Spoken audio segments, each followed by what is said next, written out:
شروع اللہ کا نام لے کر جو بڑا مہربان نہایت رحم والا ہے۔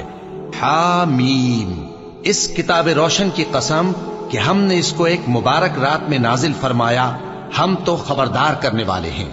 اسی رات میں تمام حکمت کے کام فیصل کیے جاتے ہیں، یعنی ہمارے ہاں سے حکم ہو کر بے شک ہم ہی فرشتوں کو بھیجتے ہیں۔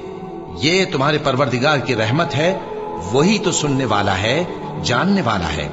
آسمانوں اور زمین اور جو کچھ ان دونوں میں ہے سب کا مالک، بشرطے کہ تم لوگ یقین کرنے والے ہو۔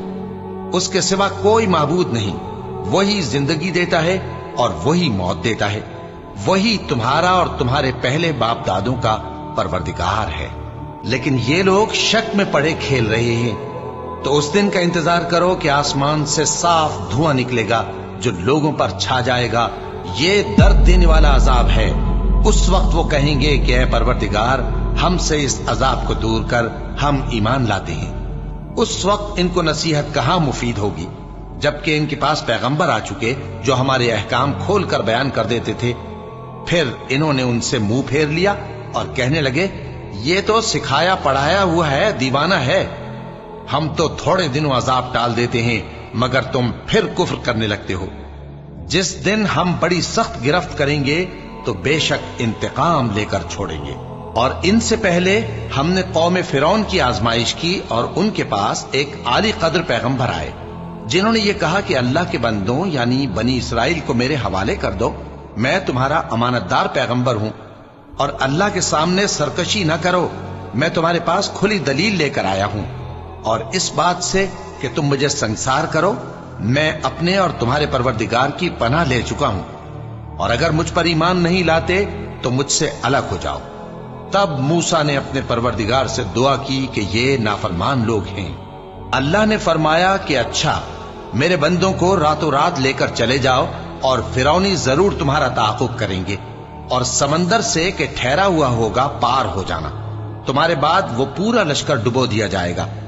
وہ لوگ بہت سے باغ اور چشمے چھوڑ گئے اور کھیتیاں اور نفیس مکان اور آرام کی چیزیں جن میں وہ عیش کیا کرتے تھے۔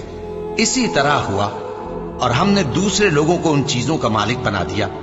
پھر ان پر نہ تو آسمان اور زمین کو رونا آیا اور نہ ان کو مہلت ہی دی گئی، اور ہم نے بنی اسرائیل کو ذلت کے عذاب سے نجات دی، یعنی فرعون سے، بے شک وہ سرکش اور حد سے نکلا ہوا تھا، اور ہم نے بنی اسرائیل کو اہل عالم میں سے علم کی بنیاد پر چنا تھا، اور ان کو ایسی نشانیاں دی تھیں جن میں کھلی آزمائش تھی۔